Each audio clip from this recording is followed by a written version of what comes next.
On va appeler les différents intervenants, les différents orateurs, si vous voulez bien revenir un petit peu à l'avant, on va dire. Et on va passer un peu aux questions-réponses maintenant. En questions, et on verra s'il y aura des réponses. Beaucoup de questions et que... Bon alors, allez-y, avancez un petit peu, sans vous mettre, je le sais, dans la projection, qui n'est pas toujours très agréable d'être en face d'un projecteur. Oui, ça va? D'autres? Bernard, peut-être, non? Ça va, tu répondras aussi de là, donc c'est pas mal. Je ne sais pas s'il manque encore quelqu'un. Non, ça va, tout le monde est là? C'est bon? Alors, avez-vous des questions? Carmelo, tu commences, comme d'habitude? Peut-être la question que je vous avais lancée pour débuter, et au jour d'aujourd'hui, donc on a vu, il y a énormément de choses, il y a énormément de capacités, énormément de méthodologies et de technologies qui permettent de faire des choses concrètes aujourd'hui, donc c'est pas du futuristique. Qu'est-ce qui, aujourd'hui, selon vous, manque comme technologie afin d'avoir un service que vous estimez comme commercialement viable et avec un potentiel économique et technologique qui est soit en développement ou qui n'existe pas? C'est la question tricky, hein? Qui veut répondre? Peut-être. Hein? Non, vous êtes déjà vous réellement dans le commercial. Oui, effectivement. Alors, nous ne sommes pas du tout dans les appareils. C'est pour ça que je ne pensais pas répondre, parce que de ce côté-là, je ne suis pas dans mon domaine de compétences. On a par contre un phénomène qui nous est soumis et pour lequel on est en train de développer une solution, qui est la solution qu'on a vue tantôt par Damien, qui est le comptage automatique sur base d'une sélection d'une couleur dans le cadre d'une photo infrarouge. Donc je m'explique. On a des vignerons qui nous ont contactés, qui disent, écoutez, voilà, on veut faire des survols de drones, mais avoir des comptages automatiques de tous les plants morts manquants. On a, c'est déjà connu dans l'agriculture, un survol de drone, et on voit des zones plus jaunes qui signifient soit gorgée d'eau, soit carence en azote. C'est deux choses complètement différentes. Qui demandent des traitements. L'un, je ne sais rien y faire, c'est lui, ok. L'autre, il manque de l'azote, je vais le traiter. Dans ce système de détection d'un plant mort dans des lignes de vignes, on mélange du traitement d'imagerie numérique que l'on doit traiter au sein du SIG. Et là, on a une problématique où on doit passer un tandem entre deux logiciels, ce qui complique. Or, l'objectif du gars, c'était simple, on avait compris. À partir du moment où on fait survoler le drone, et qu'à partir du moment où j'ai envoyé un gars sur le terrain qui va à un emplacement où le plan est mort, il prend sur son PDA sa mission en disant plan mort, je fais le survol de drone, je récupère les rasters, je le mets dans mon SIG. Dans le SIG, je vois la localisation du plan mort, et avec le traitement, comment est-ce qu'il appelle? Il y a le thermique, l'infrarouge et le spectral, voilà, c'est ça que je cherchais. Et avec le spectral, il se fait que le plan mort, là, à cette heure-là, au moment où on a pris la prise de vue, apparaît en brun. 2 heures après, il sera peut-être orange. L'après-midi, si ça se réchauffe, ce sera peut-être rouge. Donc on arrive dans un métier qui devient extrêmement touchy, où la corrélation entre le vol et la prise de données terrain sur base d'un rendu qui est ce qu'il est sur ce végétal-là, va me permettre de dire je vais lancer mon traitement de comptage. Et donc il faut un buffer, il faut une couleur, et lui va devoir identifier le nombre de points. S'il le fait automatiquement, bonheur, parce qu'alors le gars sait immédiatement le nombre de plans à remplacer, et en plus sur la tablette, les points détectés par la photogrammétrie vont apparaître sur le terrain, et le gars, lui, au lieu d'arpenter 15 ou 30 km de ligne pour trouver le plan mort, il sait tout de suite où il doit aller. Voilà un exemple dans lequel on est en recherche. Typiquement là, entre la biotechnologie et la biotech qui analyse la plante, son évolution et ses caractéristiques suivant, vous l'avez dit, le moment de la journée, la température. Là, vous parlez d'un troisième métier qui fait qu'en termes d'expertise, si vous faites survoler un drone et que vous devez détecter une maladie cryptogamique dans une céréale, un problème d'attaque d'insectes, tout ce qui est problème mécanique comme coucher, etc., ça c'est facile. Mais dès qu'on est dans des domaines où il y a un traitement correctif de la problématique constatée, vous devez devenir un expert en la matière. Donc, quand on a un type qui dit « Venez chez moi, faites un survol de drone, regardez, ma céréale est toute bouffée, elle a une drôle d'allure là, mais pas là, qu'est-ce qui se passe ?» Là, vous êtes avec votre survol de drone, ok, vous allez faire les photos, mais quelle est votre compétence une fois que vous avez détecté qu'il y a X hectares sur la totalité de la surface qui est atteinte? Très bien, and so what? Il faut trouver le problème, il faut le connaître, et il faut pouvoir faire un conseil de curatif. Qui dit conseil de curatif? Vous mettez votre responsabilité en cause. Ça veut dire que si maintenant le gars traite, je sais pas, un traitement quelconque insecticide, et puis sa céréale est complètement cramée, ça veut dire que vous allez donner un conseil où vous devenez responsable de la perte de la culture. Typiquement, on pourrait imaginer identifier où se trouve le nid de la bestiole qui se manger de la suite. On ne va pas rentrer dans les détails parce que c'est extrêmement complexe. Je veux simplement dire qu'on peut faire du comptage une fois qu'on réalise une problématique. Où s'arrête votre rôle de conseiller et du traitement curatif? Là, on touche à une explosion dans les compétences.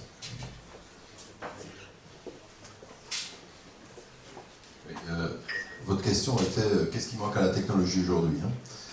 Donc, moi je voudrais simplement apporter une modeste contribution au fait que vous devez vraiment regarder, puisque vous avez parlé de sortir de la boîte, hein, things outside the box, changer, soit, c'est de regarder évidemment les pays qui n'ont beaucoup moins de contraintes législatives que nous avons ici, puisque ça c'est la grosse contrainte, c'est de regarder la Chine.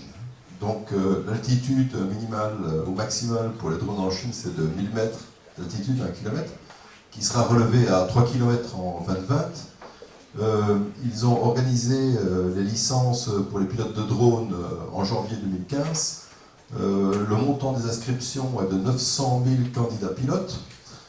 Donc la Chine définitivement a pris le leadership dans les drones et c'est à mon avis la meilleure source d'inspiration de regarder ce que la Chine fait en matière de drones. Alors ce qu'ils font c'est qu'ils développent des drones, ils développent des technologies, mais aussi ils retransforment les appareils qu'ils n'utilisent plus en drone. Donc les appareils de chasse de la première ou deuxième génération chinoise qui sont stockés sur les aéroports, maintenant sont reconditionnés en drone. Et pour terminer la petite histoire, c'est que l'Office météo national ou impérial de la Chine m'avait demandé ou m'avait proposé une question, un problème à résoudre qui pourrait être conséquent. C'était de mesurer la masse volumétrique d'un nuage et aussi d'en déterminer les compositions, puisqu'il y a le phénomène de la pollution en Chine. J'aurais dit, mais c'est très facile à faire. En fait, vous prenez un drone, et puis vous volez en zigzag dans un nuage, vous regardez l'humidité, etc. Vous êtes dehors, vous êtes dedans. Et le responsable de météo à Beijing m'avait dit, waouh, fabuleux. Et j'aurais dit, mais non, attendez, c'est modeste. Comme on est en Chine, on va travailler avec des escadrilles de drones. Et donc, cela rêve bien plus, et il faut développer cette approche. Mais donc, c'est pour rejoindre ce que vous disiez. Aujourd'hui, la technologie n'a jamais arrêté personne, c'est un problème d'imagination. Qu'est-ce qu'il manque de crucial aujourd'hui? C'est une bonne loi, hein? C'est tout ce qui manque aujourd'hui. C'est le cadre législatif. Oui, une autre question? Pas de politique pour qui se sont tirés interpellés par cette intervention, mais bon, il ne faut pas hésiter. Non? Autre question? Par rapport à ça? Par rapport à d'autres secteurs? Par rapport à d'autres problématiques? Pas uniquement technologiques? Peut-être par rapport à des problématiques liées à l'utilisation de toutes ces données, au privé, à la sécurité. On a dit, mettre en place des plateformes avec des données qui sont accessibles, mais bon, il y a des données là-dedans qui pourraient être quand même sensibles, hein, donc on ne souhaiterait peut-être pas qu'elles tombent dans toutes les mains en ces temps difficiles. Ben voilà, est-ce qu'il faut, est-ce qu'il faut gérer ça? Est-ce qu'il faut mettre en place? Est-ce que nos politiques, justement, sont bien proches de savoir gérer toute cette somme d'infos? Il y avait évidemment la question du respect de la vie privée. C'est toujours une question très intéressante. Je cite toujours cette histoire, si vous rencontrez une jeune fille intéressante dans la rue et que vous lui dites « j'aimerais bien te voir en bikini », vous allez lancer une paire de claques. je ne sais pas à Liège, mais certainement Namur. Si vous allez sur son compte Facebook, vous allez la voir dans tous ses débats pendant ses vacances. Donc le respect de la vie privée, c'est vraiment quelque chose de très très relatif, et c'est vraiment ce que les gens sont prêts à mettre au sein. Et c'est une réflexion qu'on avait eue avec Bernard lors d'une réunion en disant, ben oui, on pourrait régler le problème du survol de propriété privée comme on le fait pour les dons d'organes. Vous savez qu'a priori, si vous avez un problème sur la route, légalement, on peut considérer votre corps comme une boîte à outils et extraire ce que vous voulez, sauf si vous faites opposition. Et en fait, c'était cette attitude qu'on essaie de développer, c'est de dire qu'a priori, on vole n'importe où, sauf si des personnes font opposition au survol de leur parcelle. Et ce qui rentre aussi dans le concept de l'idée de développer un Eurodrone control. De mettre en place une législation qui obligerait les pilotes à se référer à ce cadre qui serait mis en place. À partir du moment où, par exemple, le citoyen que je suis refuse le survol de sa parcelle par des drones, cette parcelle, puisqu'on a un bon cadastre en Belgique, hein Étienne, automatiquement, des couloirs aériens autorisés se créent. Et donc, en fait, c'est ça qui est génial dans le développement de la technologie drone, c'est que soudainement, on fédère énormément de choses, et cela fait appel évidemment à l'imagination. Alors avec Bernard, on avait parlé aussi une fois de ces terrains qu'il faudrait peut-être mettre à disposition pour les pilotes pour pouvoir labelliser, ou comment est-ce qu'on pourrait dire, comment est-ce qu'on pourrait appeler ça, labelliser les machines. Et là, qu'est-ce qu'il faut faire, on va dire, par rapport à ça? Qu'est-ce qui serait temps que la Wallonie fasse par rapport à ça? Parce que la Wallonie elle doit beaucoup faire. On n'est pas découragé en Wallonie. Hein. Bon, à Liège, si, mais à Namur, je peux vous dire qu'on est très lent. Hein. D'ailleurs, c'est ce que j'ai dit une fois chez HEC, chez vos collègues. J'ai dit, on sait bien que Namur est lent. Mais en fait, je me suis rattrapé, j'ai dit non, ils sont pas lents, ils sont complètement arrêtés. Donc, je vais dire, c'est ce que je parle. Donc, ce qu'on devrait faire, évidemment, c'est de créer un espace qui soit facile d'accès, qui ne soit pas soumis à des tas de contraintes et qui permette aux propriétaires de drones professionnels de calibrer leur système, donc d'avoir des cibles qui soient permanentes, qui aient des stations de base, qui aient tous les systèmes de navigation, que ce soit indoor, outdoor, et que ce soit une espèce de grand espace qui permettent aisément de qualifier les drones. Bon, on parle évidemment pour la photogrammétrie et pour tout ce qui est précision, mais ça pourrait être aussi une espèce de, comment on appelle ça, de validation comme on veut pour les véhicules de test. Et je crois que c'est une perspective très intéressante parce qu'on entend beaucoup parler de précision, de performance, mais en fait, tant qu'on n'a pas ce type de base de calibration, on ne peut pas vraiment s'exprimer. Et c'est quelque chose qu'on a toujours fait en tant que géomètre, quand les premiers mesureurs de distance par infrarouge électro-optique sont apparus, on a fait des bases de calibration. Quand on a commencé à introduire le GPS pour faire du positionnement, on a fait des points de contrôle pour vérifier. Et ici, il se semble tout à fait logique que pour des drones, nouvelles technologies, on puisse avoir un comparatif, un étalonnage qui permette de valider les performances de ces appareils. On voit par exemple que l'agriculture en Wallonie commence à acquérir des drones. Eh bien, pourquoi pas avoir ce service qui permettrait de vérifier exactement quelles sont les performances attendues et éviter de se trouver dans une situation où, parce que c'est drone, c'est parfait, quoi. Petite info, on a des très beaux terrains ici, hein, qui sont des terrains justement qui sont inconstructibles, puisque c'était des terrains qui sont assez pollués, si je puis dire, mais qui représentent des très beaux terrains avec des volumes, avec des tas de choses, et ce serait peut-être une idée. On en avait parlé avec Bernard, hein, on avait regardé un petit peu sur Google, et nous qui connaissons bien ce qui se trouve juste derrière Tech du Futur, on peut vous dire qu'il n'y a rien qui peut être prévu avant longtemps. Et donc voilà, il y a peut-être aussi pour la Wallonie la possibilité de redévelopper certaines choses et de peut-être mettre en place des outils avec il y a des bâtiments parfois donc, qui permettent de faire de l'étalonnage. Voilà, il y a peut-être la possibilité de récupérer des terrains et de faire des choses intéressantes. Ouais. Alors moi j'ai aussi une petite question. Donc on a parlé des aspects législatifs, donc notamment les hauteurs minimum, maximales, etc. des survols. Quand on crée des machines automatiques, ou en tout cas des machines qui peuvent se déplacer, qui représentent quand même un certain poids, qui ont des éléments mobiles, des hélices, etc. Il y a aussi des aspects sécurité. Et donc, oui, le boom sur la tête, comme Carmelo. Par exemple, quand on parle de robotondeuses, les normes de safety sont quand même assez lourdes. Et donc, je ne sais pas si, par rapport, bon, en tout cas, ça s'adresse peut-être aux utilisateurs de ces engins-là, est-ce qu'il y a des normes déjà particulières qui sont là? Je veux dire, ils sont fabriqués en Chine, on sait que la Chine est parfois un petit peu à côté. Si on leur pose, tiens, est-ce qu'ils respectent les normes? Je peux rajouter la BLCE si vous le souhaitez. Voilà, donc qu'est-ce qu'il y a en termes de normalisation par rapport aux aspects sécurité des drones? Tu veux répondre? Peut-être. Non. Ce qui se passe, c'est que de toute façon, dans l'arrêté royal qui est en cours de sortie, un jour on l'espère, toute cette problématique est reprise, puisque il y a l'interdiction du vol au-dessus des personnes, l'interdiction au-dessus des voiries, l'interdiction au-dessus des sites sensibles, centrales nucléaires, ce genre de choses.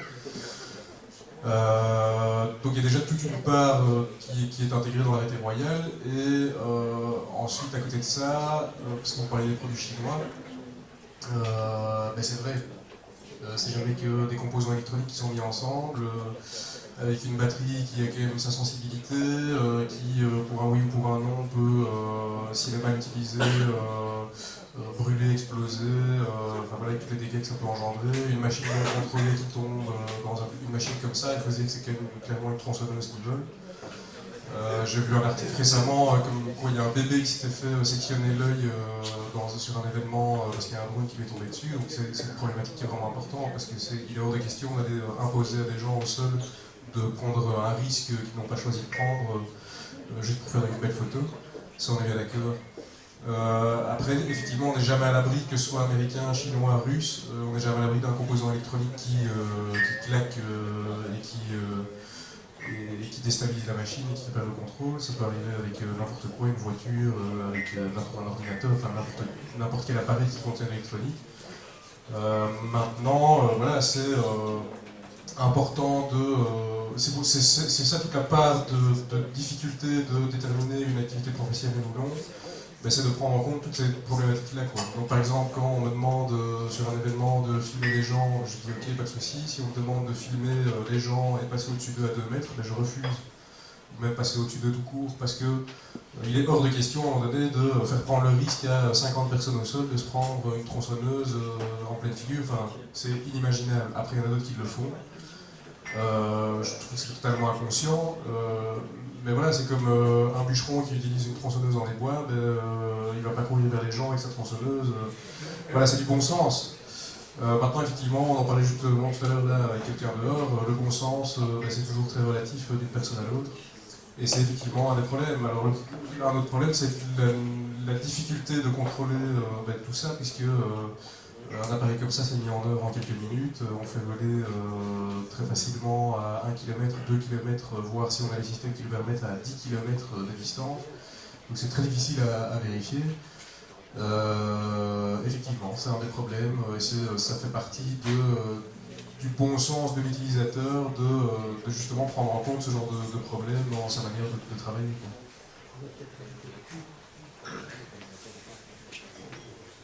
Je me permettrais de rajouter quelque chose.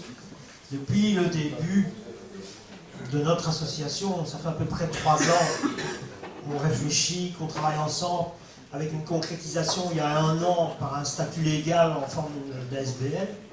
On avait surtout dans l'idée de sensibiliser le citoyen, mais également les pouvoirs publics sur la dangerosité de ces engins. Quelle ne fut pas notre surprise en atterrissant à Amsterdam, en revenant notamment d'une mission en Chine, de voir un étalage de drones en vente libre, et ce que l'on retrouve également ici en Belgique. Ça veut dire que ces engins sont mis à la disposition de monsieur et madame tout le monde, et vous savez bien que comme tout geek, la première chose qu'on fait, c'est de tester la machine sans lire le mode d'emploi. Donc la première sensibilisation que nous avons portée auprès du ministre, de la ministre Galland et de ses experts de son cabinet, c'est de dire attention, vous avez là un risque potentiel d'accident par une non-information des citoyens. À l'heure d'aujourd'hui, il n'y a toujours pas un document qui est remis à l'acheteur d'un drone jouet. Et donc, j'enchaîne parce que ma question, demain je suis une jeune entreprise, j'ai 1 million d'euros.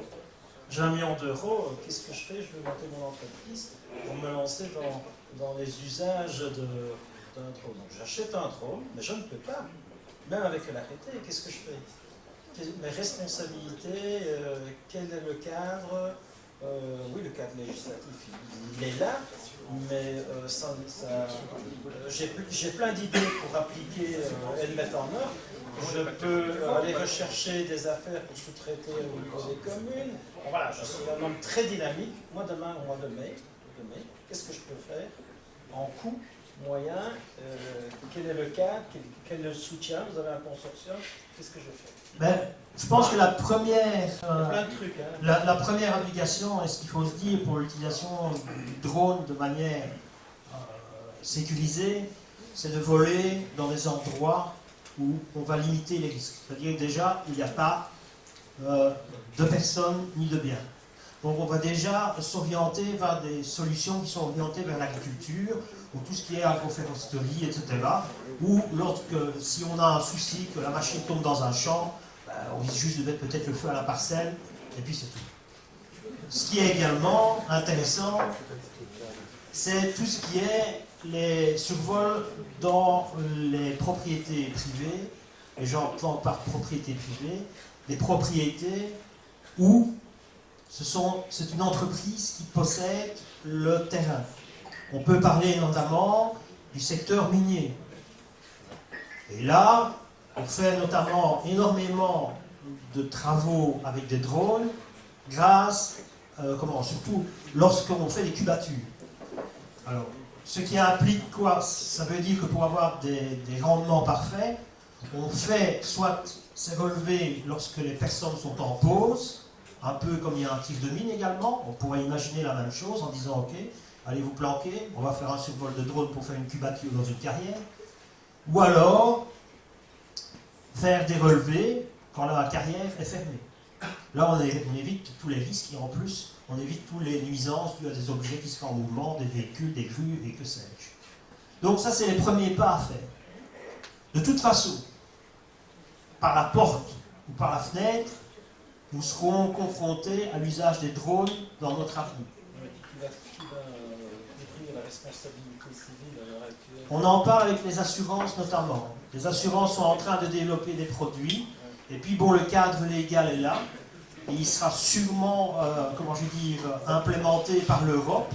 On a pu voir au sein de la FAA aux États-Unis de grosses réticences. Naturellement, il y a eu des lobbying comme Amazon et Alibaba pour le transport des colis. Ça, je ne pense pas que ce soit des applications qui seront réalistes ici en Belgique. Déjà, elles sont d'application dans certaines parties en Allemagne, notamment pour faire des transferts entre le continent et des îles ou des presqu'îles, etc., pour éviter de prendre, des bateaux ou autres véhicules. Donc voilà. Mais cette technologie est encore en train de mûrir, des applications vont encore se mettre en place. Et comme le disait Damien, c'est surtout une question de bon sens. On ne fait pas voler n'importe quoi, n'importe où. Mais par rapport au bon sens, le bon sens, évidemment, ça c'est quelque chose. Le problème, c'est que le jour où il y a un problème, c'est que la responsabilité civile qui est engagée, comme vient de dire monsieur. C'est la responsabilité. Et si j'aimerais faire vraiment, parce qu'on est dans cette problématique-là par rapport aux robots tondeuses, qui sont un cas, je dirais, encore plus sous contrôle, quand on voit la complexité des normes qui sont en place, par exemple, je suis étonné de voir que le drone, là, il vole sans aucune protection autour des hélices. C'est même pas envisageable dans un robot tondeuse ou autre qui bouge moins vite, etc. Donc, probablement ça viendra, mais il n'y a pas que l'aspect législation. Enfin, en tout cas, la législation devra prévoir des normes, et aujourd'hui, on vole un petit peu. Si on regarde même ces robots-là, ils ne peuvent pas être contrôlés à distance. Alors ici, on contrôle quelque chose qui se déplace à distance. Donc dans la même lignée, en première remarque, avec peut-être une remarque stupide, mais on parlait de cet endroit où on pourrait avoir des balises pour faire l'étalonnage, etc., donc, qui n'existe pas. À ma connaissance, je ne suis pas un expert, j'ai déjà vu un nombre de reprises des hobbyistes pour nos week-ends se retrouver dans des lieux, et oublions les drones, et ça existe depuis de nombreuses années, à piloter des hélicoptères. Des hélicoptères radio-guidés. Donc un hélicoptère radio-guidé et un drone, tout simplement, il y a plus d'hélices. Donc je sais qu'il y a ces lieux où... Alors, est-ce que ces lieux sont déjà clandestins depuis 30 ans? Bon. Ok. Voilà, la réponse est là. Non, la deuxième remarque que je voulais donner, donc, moi je travaille pour l'agence du numérique et je suis responsable du groupe de travail cybersécurité. Je vais faire un petit parallèle, vous avez tous entendu parler dernièrement qu'aux États-Unis, Jeep s'est fait hacker les 3/4 de leur véhicule, donc les 4x4, parce que la radio était connectée. Et comme les connectés de Canbus, on pouvait le faire arrêter à droite, à gauche, accélérer, enfin voilà. Donc au jour d'aujourd'hui, à ma connaissance, là je suis expert en radiofréquence, les 3/4, pour pas dire les 3/4, on va dire un peu plus, les technologies de contrôle, rien que radiofréquence des drones, ne sont pas cryptées. Ils sont en même temps sur les mêmes radiofréquences, et c'est un peu comme si je fais un peu l'analogie, certes il y a peut-être 40 000 combinaisons pour ouvrir ma porte de garage, mais il n'y en a que 40 000. Donc au niveau de la sécurité, il n'y a rien, parce qu'on parle de technologie de protection des pannes, mais la prise à contrôle à distance est encore beaucoup plus aisée. Mais tout ça joue sur un rapport de force. Ce que vous dites est très intéressant, mais pour le GPS c'est pareil. Le RTCM, qui est le Radio Technical Committee for Marine Organization, qui a normé les signaux de correction différentielle, ce message n'est pas crypté. On peut l'altérer. Vous pouvez dévier, et ça se fait maintenant avec du spoofing, des tas de techniques à la James Bond, mais ça se fait. Qui a refusé le cryptage qui a été proposé par les Européens? Les Américains. Voilà, donc ça c'est une chose. Voilà, ça c'est une chose. En Europe, il y a de la télé, si on voit Signal et Télégramme pour envoyer des SMS, je ne parle plus de ces habitants. C'est une chose importante. Pour le rapport à ce que Bernard disait, moi qui suis plus dans le positionnement que dans le drone, je m'étonne de voir des images de RTL ou de la RTBF avec le drone de RTL, le drone de la RTBF. Alors on parle d'un cadre législatif contraignant. Je sais que Drone Valley est extrêmement à cheval sur ses rapports de sécurité, ce qui est tout à fait raisonnable. Mais c'est quoi cet exemple qu'on montre, quoi? Complet, j'ai pris les deux extrêmes, c'est-à-dire le télépilote n'est pas du tout le pilote, c'est intelligence artificielle. Lors d'un des précédents gagnés de tour qu'on avait fait, les précédents gagnés de tour qu'on avait fait en Asie, notamment à Singapour, il y a une société qui a développé le fait que je pilote un seul drone, mais en fait c'est un essaim de drone. Et donc c'est un peu comme dans les abeilles, c'est les abeilles la plus intelligente et comme les fourmis qui gèrent les autres. Donc, typiquement, j'ai l'état intermédiaire.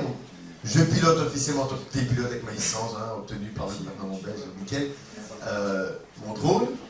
Mais en fait, celui-là, grâce à l'intelligence artificielle, donc, je rentre les deux, pilote les autres. Il y a un exemple typique là, de cette société de Singapour, qui utilise ces technologies notamment pour faire du sky tracing dans les airs, plutôt que de faire des feux d'artifice. Les drones ont des LED et ils programment des images et tout, donc c'est des spectacles. Donc un drone piloté et les autres. Et cette même société utilise des mêmes drones pour pouvoir servir des plats dans les restaurants.